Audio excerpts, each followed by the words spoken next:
The Hunting of the Snark, an Agony in 8 fits, by Lewis Carroll. Read by Adam Greenwood. Fit the first, the landing. "Just the place for a snark," the bellman cried as he landed his crew with care, supporting each man on the top of the tide by a finger entwined in his hair. "Just the place for a snark, I have said it twice, that alone should encourage the crew. Just the place for a snark, I have said it thrice, what I tell you 3 times is true." The crew was complete. It included a boots, a maker of bonnets and hoods, a barrister brought to arrange their disputes, and a broker to value their goods. A billiard maker, whose skill was immense, might perhaps have won more than his share, but a banker engaged at enormous expense had the whole of their cash in his care. There was also a beaver that paced on the deck, or would sit making lace in the bow, and had often, the bellman said, saved them from wreck, though none of the sailors knew how. There was one who was famed for the number of things he forgot when he entered the ship: his umbrella, his watch, all his jewels and his rings, and the clothes he had bought for the trip. He had 42 boxes, all carefully packed, with his name painted clearly on each. But since he omitted to mention the fact, they were all left behind on the beach. The loss of his clothes hardly mattered, because he had 7 coats on when he came, with 3 pairs of boots, but the worst of it was, he had wholly forgotten his name. He would answer to "Hi," or to any loud cry, such as "Fry me," or "Frit 'em a wig," to "What you may call 'em," or "What was his name," but especially "Thingamajig." While for those who preferred a more forcible word, he had different names from these. His intimate friends called him "Candle Ends," and his enemies "Toasted Cheese." His form is ungainly, his intellect small, so the bellman would often remark, but his courage is perfect, and that, after all, is the thing that one needs with a snark. He would joke with hyenas, returning their stare with an impudent wag of his head, and he once went a walk paw in paw with a bear, just to keep up its spirits, he said. He came as a baker, but owned when too late, and it drove the poor bellman half mad. He could only bake bride cake, for which, I may state, no materials were to be had. The last of the crew needs a special remark, though he looked an incredible dunce. He had just one idea, but that one being Snark, the good bellman engaged him at once. He came as a butcher, but gravely declared when the ship had been sailing a week, he could only kill beavers. The bellman looked scared, and was almost too frightened to speak. But at length he explained in a tremulous tone there was only one beaver on board, and that was a tame one he had of his own, whose death would be deeply deplored. The beaver, who happened to hear the remark, protested with tears in its eyes that not even the rapture of hunting the Snark could atone for that dismal surprise. It strongly advised that the butcher should be conveyed in a separate ship, but the bellman declared that would never agree with the plans he had made for the trip. Navigation was always a difficult art, though with only one ship and one bell, and he feared he must really decline for his part, undertaking another as well.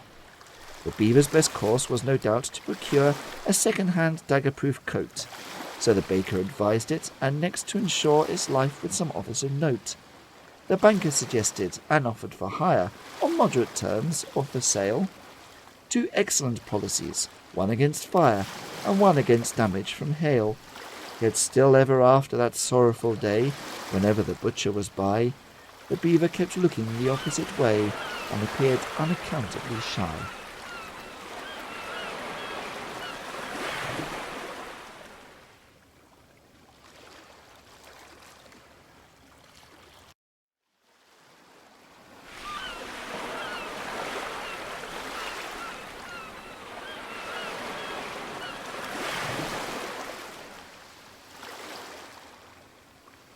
Fit the second, the Bellmans Speech. The bellman himself they all praised to the skies. Such a carriage, such ease and such grace. Such solemnity too, one could see he was wise the moment one looked at his face.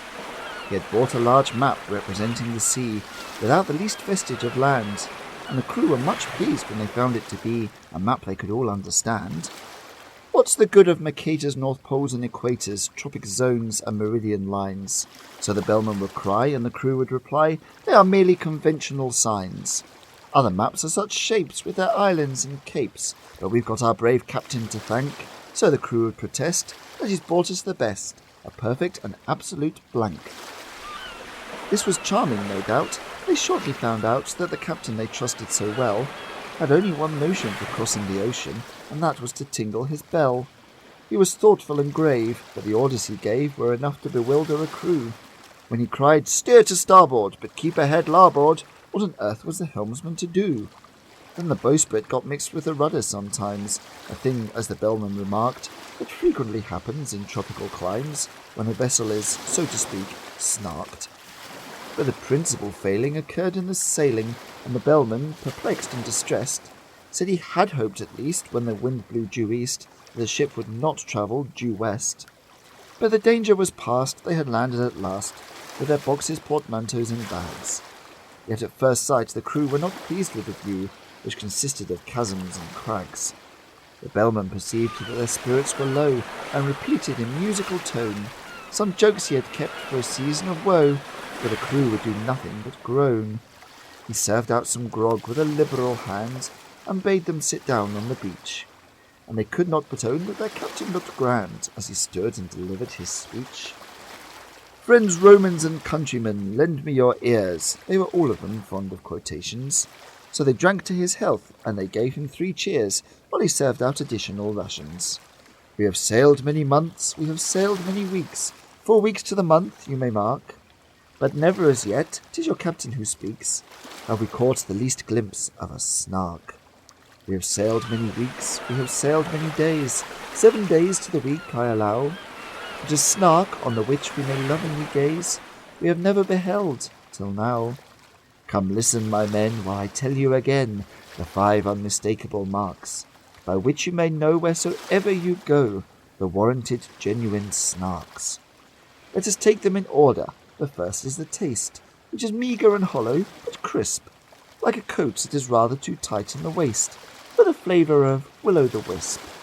Its habit of getting up late, you'll agree that it carries too far when I say that it frequently breakfasts at 5 o'clock tea, and dines on the following day. The third is its slowness in taking a jest. Should you happen to venture on one, it will sigh like a thing that is deeply distressed, and it always looks grave at a pun. The fourth is its fondness for bathing machines, which it constantly carries about, and believes that they add to the beauty of scenes, a sentiment open to doubt. The fifth is ambition. It next will be right to describe each particular batch, distinguishing those that have feathers and bite from those that have whiskers and scratch. For although common snarks do no manner of harm, yet I feel it my duty to say, some are boojums. The bellman broke off in alarm, for the baker had fainted away.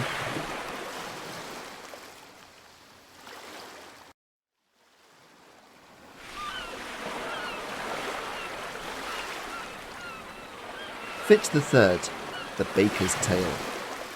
They roused him with muffins, they roused him with ice, they roused him with mustard and cress. They roused him with jam and judicious advice, they set him conundrums to guess. When at length he sat up and was able to speak, his sad story he offered to tell, and the bellman cried, "Silence, not even a shriek," and excitedly tingled his bell. There was silence supreme, not a shriek, not a scream, scarcely even a howl or a groan, as the man they called Ho told his story of woe in an antediluvian tone. "My poor mother and father were honest though poor." "Skip all that," cried the bellman in haste. "If it once becomes dark, there's no chance of a Snark. We have hardly a minute to waste."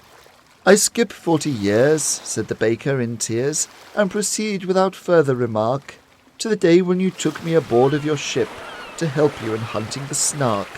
A dear uncle of mine, after whom I was named, remarked when I bade him farewell—" "Oh, skip your dear uncle," the bellman exclaimed, as he angrily tingled his bell. "He remarked to me then," said that mildest of men, "if your Snark be a Snark, that is right. Fetch it home by all means, you may serve it with greens, and is handy for striking a light. You may seek it with thimbles, and seek it with care, you may hunt it with forks and hope. You may threaten its life with a railway share, you may charm it with smiles and soap." "That's exactly the method," the bellman bold in a hasty parenthesis cried. "That's exactly the way I have always been told that the capture of Snarks should be tried. But oh, beamish nephew, beware of the day If your Snark be a boojum, for then you will softly and suddenly vanish away and never be met with again. It is this that oppresses my soul when I think of my uncle's last words, and my heart is like nothing so much as a bowl brimming over with quivering curds. It is this. We have heard that before, the bellman indignantly said, and the baker replied, let me say it once more. It is this that I dread. I engage with the Snark every night after dark in a dreamy, delirious fight. I serve it with greens in those shadowy scenes, and I use it for striking a light. But if ever I meet with a boojum, that day in a moment of this I am sure, I shall softly and suddenly vanish away, and the notion I cannot endure.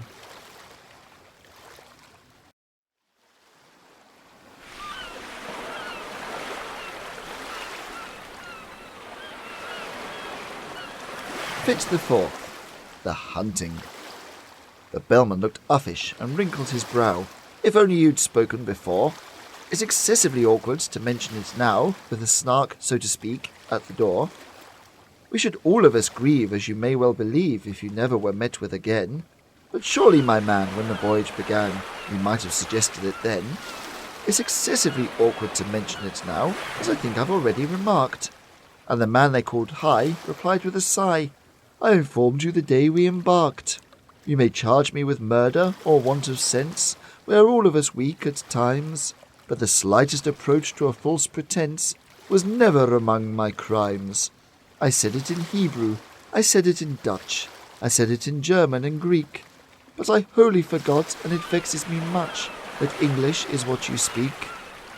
'Tis a pitiful tale, said the bellman, whose face had grown longer at every word. But now that you've stated the whole of your case, more debate would be simply absurd. The rest of my speech, he explained to his men, you shall hear when I've leisure to speak it. But the Snark is at hand, let me tell you again, 'tis your glorious duty to seek it. To seek it with thimbles, to seek it with care, to pursue it with forks and hope, to threaten its life with a railway share, to charm it with smiles and soap. For the Snark's a peculiar creature that won't be caught in a commonplace way. Do all that you know, and try all that you don't, not a chance must be wasted today. For England expects, I forbear to proceed, 'tis a maxim tremendous but trite, and you'd best be unpacking the things that you need to rig yourselves out for the fight. Then the baker endorsed a blank cheque, which he crossed, and changed his loose silver for notes. The baker with care combed his whiskers and hair, and shook the dust out of his coats. The boots and the broker were sharpening a spade, each working the grindstone in turn. But the beaver went on making lace, and displayed no interest in the concern.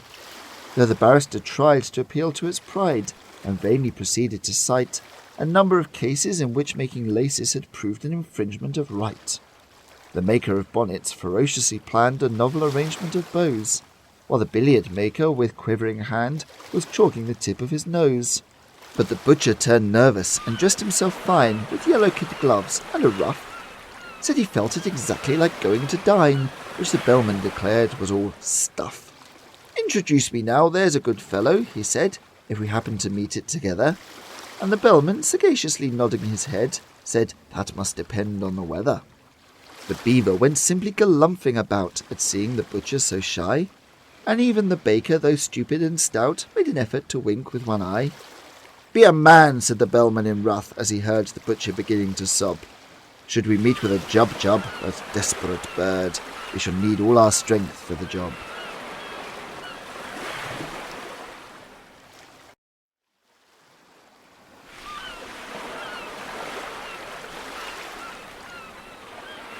Fit the fifth, the beaver's lesson. They sought it with thimbles, they sought it with care, they pursued it with forks and hope. They threatened its life with a railway share, they charmed it with smiles and soap. Then the butcher contrived an ingenious plan for making a separate sally, and had fixed on a spot unfrequented by man, a dismal and desolate valley. But the very same plan to the beaver occurred, it had chosen the very same place, yet neither betrayed by a sign or a word the disgust that appeared in his face. Each thought he was thinking of nothing but Snark and the glorious work of the day. and each tried to pretend that he did not remark that the other was going that way. But the valley grew narrow and narrower still, and the evening got darker and colder, till, merely from nervousness, not from goodwill, they marched along shoulder to shoulder. Then a scream shrill and high rent the shuddering sky, and they knew that some danger was near. The beaver turned pale to the tip of its tail, and even the butcher felt queer. He thought of his childhood left far, far behind, that blissful and innocent state. The sound so exactly recalled to his mind a pencil that squeaks on a slate. "'Tis the voice of the Jub-Jub," he suddenly cried, this man that they used to call Dunce.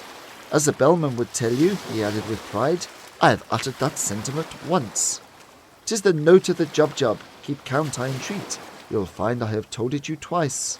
'Tis the song of the Jub-Jub, the proof is complete, if only I've stated it thrice." The beaver had counted with scrupulous care, attending to every word, but it fairly lost heart and outgrabe in despair when the third repetition occurred. It felt that in spite of all possible pains, it had somehow contrived to lose count, and the only thing now was to rack its poor brains by reckoning up the amount. "Two added to one, if that could be done," it said, with one's fingers and thumbs, recollecting with tears how in earlier years it had taken no pains with its sums. "The thing can be done," said the butcher, "I think. The thing must be done, I am sure. The thing shall be done. Bring me paper and ink, the best there is time to procure." The beaver bought paper, portfolio, pens, and ink in unfailing supplies, while strange creepy creatures came out of their dens and watched them with wondering eyes. So engrossed was the butcher he heeded them not, and he wrote with a pen in each hand, and explained all the while in a popular style which the beaver could well understand. Taking 3 as the subject to reason about, a convenient number to state, we had 7 and 10, then multiply out by 1,000 diminished by 8. The result we proceed to divide, as you see, by 990 and 2, then subtract 17, and the answer must be exactly and perfectly true. The method employed I would gladly explain, while I have it so clear in my head, but if I had but the time and you had but the brain, but much yet remains to be said. In one moment I've seen what has hitherto been enveloped in absolute mystery, and without extra charge I shall give you at large a lesson in natural history." In his genial way he proceeded to say, forgetting all laws of propriety, and that giving instruction without introduction would have caused quite a thrill in society, "As to temper, the Jub-Jub's a desperate bird, since it lives in perpetual passion. Its taste in costume is entirely absurd. It is ages ahead of the fashion. But it knows any friend it has met once before. It never will look at a bribe, and in charity meetings it stands at the door and collects, though it does not subscribe. Its flavour when cooked is more exquisite far than mutton or oyster or eggs. Some think it keeps best in an ivory jar, and some in mahogany kegs. You boil it in sawdust, you salt it in glue, you condense it with locusts and tape, still keeping one principal object in view, to preserve its symmetrical shape." The butcher would gladly have talked till next day, but he felt that the lesson must end, and he wept with delight in attempting to say he considered the beaver his friend, while the beaver confessed with affectionate looks more eloquent even than tears, it had learned in 10 minutes far more than all books would have taught it in 70 years. They returned hand in hand, and the bellman, unmanned for a moment with noble emotion, said, "This amply repays all the wearisome days we have spent on the billowy ocean." Such friends as the beaver and butcher became have seldom if ever been known. In winter or summer 'twas always the same, you could never meet either alone. And when quarrels arose, as one frequently finds quarrels will, in spite of every endeavour, the song of the Jub-Jub recurred to their minds, and cemented their friendship for ever.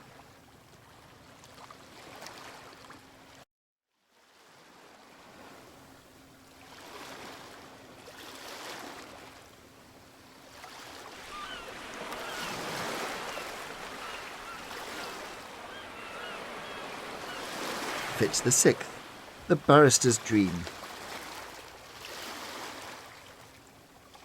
They sought it with thimbles, they sought it with care, they pursued it with forks and hope. They threatened its life with a railway share, they charmed it with smiles and soap. but the barrister, weary of proving in vain that the beaver's lace-making was wrong, fell asleep and in dreams saw the creature quite plain that his fancy had dwelt on so long. He dreams that he stood in a shadowy court, where the Snark, with a glass in its eye, dressed in gown, bands and wig, was defending a pig on the charge of deserting its sty. The witnesses proved without error or flaw that the sty was deserted when found, and the judge kept explaining the state of the law in a soft undercurrent of sound.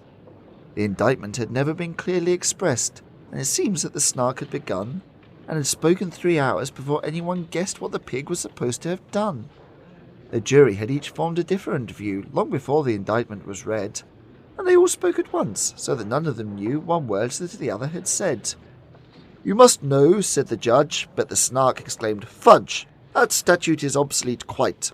Let me tell you, my friends, the whole question depends on an ancient manorial right. In the matter of treason, the pig would appear to have aided, but scarcely abetted, while the charge of insolvency fails, it is clear, if you grant the plea never indebted. The fact of desertion I will not dispute, but its guilt, as I trust, is removed, so far as relates to the cost of the suit, by the alibi which has been proved. My poor client's fate now depends on your votes."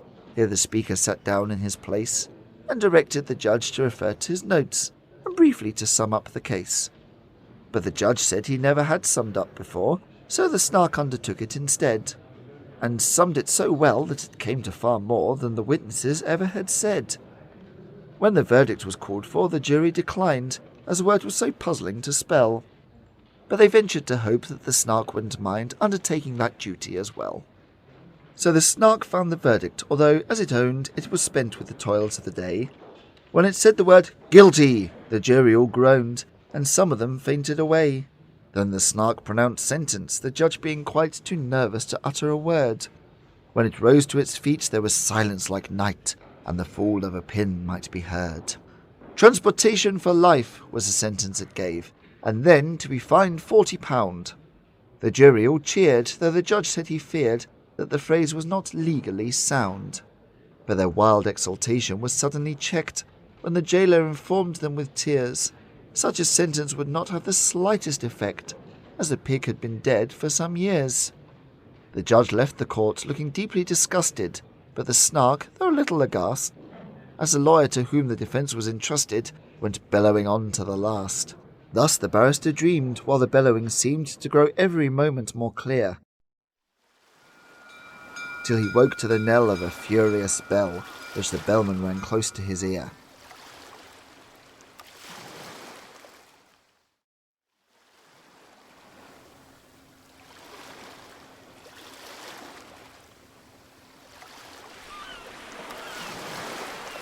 Fitz the Seventh, the banker's fate.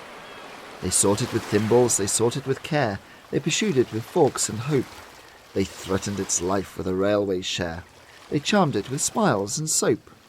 And the banker, inspired with a courage so new it was matter for general remark, rushed madly ahead and was lost to their view in zeal to discover the Snark. But while he was seeking with thimbles and care, a Bandersnatch swiftly drew nigh, and grabbed at the banker, who shrieked in despair, for he knew it was useless to fly. He offered large discount, he offered a cheque, drawn to bearer for £7.10, but the Bandersnatch merely extended its neck and grabbed at the banker again. Without rest or pause, while those fumous jaws went savagely snapping around, he skipped and he hopped and he floundered and flopped, till fainting he fell to the ground. The Bandersnatch fled as the others appeared, led on by that fear-stricken yell, and the bellman remarked, "It is just as I feared," and solemnly tolled on his bell. He was black in the face, and they scarcely could trace the least likeness to what he had been, while so great was his fright that his waistcoat turned white, a wonderful thing to be seen. To the horror of all who were present that day, he uprose in full evening dress, and with senseless grimaces endeavoured to say what his tongue could no longer express. Down he sank in a chair, ran his hands through his hair, and chanted in mimsiest tones, whilst his utter inanity proved his insanity, while he rattled a couple of bones. "Leave him here to his fate, it is getting so late," the bellman exclaimed in fright. "We have lost half the day, any further delay, and we shan't catch a Snark before night."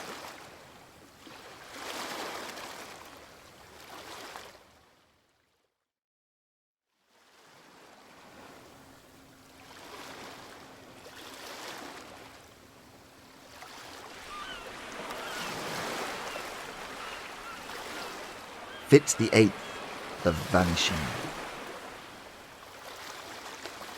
They sought it with thimbles, they sought it with care, they pursued it with forks and hope. They threatened its life with a railway share, they charmed it with smiles and soap. They shuddered to think that the chase might fail, and the beaver, excited at last, went bounding along on the tip of its tail, for the daylight nearly was past.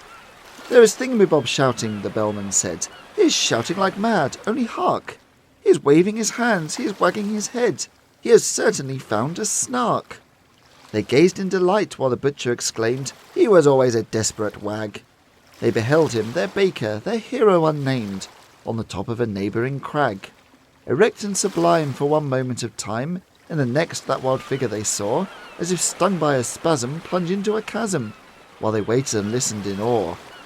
"It's a Snark!" was the sound that came first to their ears, and seemed almost too good to be true.